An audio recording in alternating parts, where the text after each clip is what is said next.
Assalamualaikum warahmatullahi wabarakatuh. Perkenalkan, nama saya Lidayati dengan NIM 22002027 dari kelompok 1 dengan dosen pengampu Ibu Prof Nur Hijrah Gistuati MPD PhD dan Ibu Widiawati MPD.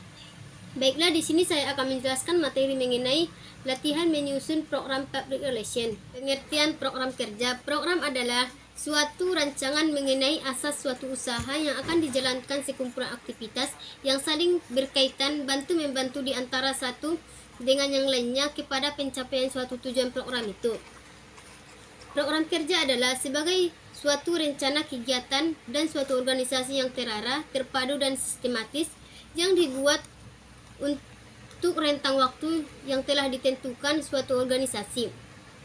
Program kerja ini akan menjadi pegangan oleh organisasi dalam menjalankan rutinitas roda organisasi. Program kerja juga digunakan sebagai sarana untuk mewujudkan cita-cita organisasi. Ruang lingkup kerja public relation. Dalam hal ini banyak permasalahan yang perlu menjadi pemikiran public relation, antara lain ke dalam meliputi peningkatan efisiensi tenaga buruh atau pegawai sumber daya manusia. Yang kedua, meningkatkan keterampilan dan pengetahuan pegawai. Yang ketiga, pemeliharaan kekompakan kerja serta penyaluran kreativitas para pegawai. Yang keempat, ikut mengawasi dan menjaga perusahaan dari gangguan-gangguan penyelewengan. Yang B yaitu di luar, meliputi yang pertama, pemeliharaan hubungan baik antara perusahaan dengan masyarakat atau publik, terutama dengan publik sekitar di mana tempat perusahaan itu berada. Yang kedua, mengajak masyarakat untuk menjadi minded terhadap hasil produksi perusahaan. Yang ketiga, memperluas hasil produksi perusahaan. Yang keempat, membina kepercayaan dan simpati perusahaan terhadap kegiatan perusahaan. Tujuan dari proses perencanaan program kerja untuk mengelola berbagai aktivitas public relation tersebut dapat diwujudkan jika terorganisasi dengan baik melalui manajemen yang dikelola secara profesional dan dapat dipertanggungjawabkan hasil atau sasarannya. Baiklah, materi selanjutnya yaitu perencanaan program kerja public relation.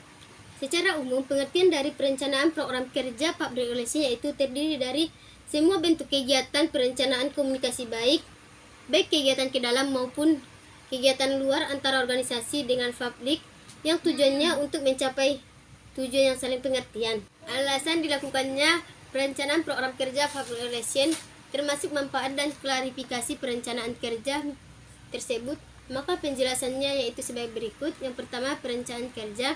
Yang kedua, seseorang yang memanfaatkan atau menginterpretasikan segala informasi, materi, dan data yang tersedia baik secara kualitatif maupun kualitatif untuk dianalisis, diseleksi, dan diproses sebagai bahan perencanaan kerja yang akan datang. Yang ketiga, hasilnya akan diperoleh relevan dengan hal-hal yang berkaitan dengan peran dan fungsi kegiatan dalam suatu organisasi. Yang keempat, perencanaan kerja public relation yang berkaitan. Yang kelima, fungsi dan teknis manajemen humas yang profesional, dinamis, dan serta proaktif. Manfaat yang diperoleh dari pembentukan perencanaan kerja public relation yaitu yang pertama, membantu pihak manajemen organisasi untuk mampu beradaptasi terhadap lingkungan yang berubah-ubah. Yang kedua yaitu mengaktivitaskan dan mengefisiensikan koordinasi dan kerjasama antara departemen atau pihak terkait lainnya.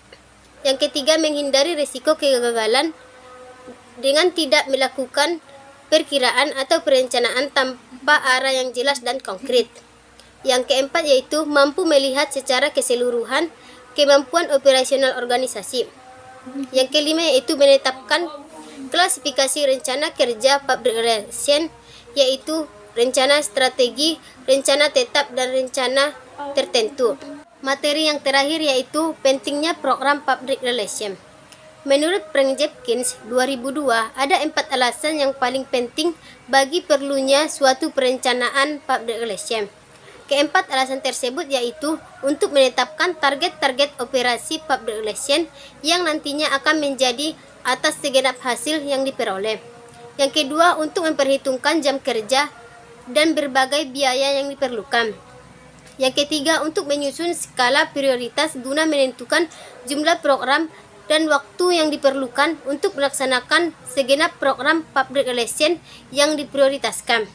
Yang keempat, untuk menentukan kemungkinan tercapainya tujuan-tujuan tertentu sesuai dengan ketersediaan, meliputi staf pendukung atau personil yang mencukupi. Selanjutnya, dukungan dari berbagai peralatan fisik seperti alat-alat kantor, mesin cetak, kamera, dan lainnya. Yang terakhir, anggaran dan yang tersedia. Baiklah, cukup sekian penjelasan materi dari saya. Assalamualaikum warahmatullahi wabarakatuh.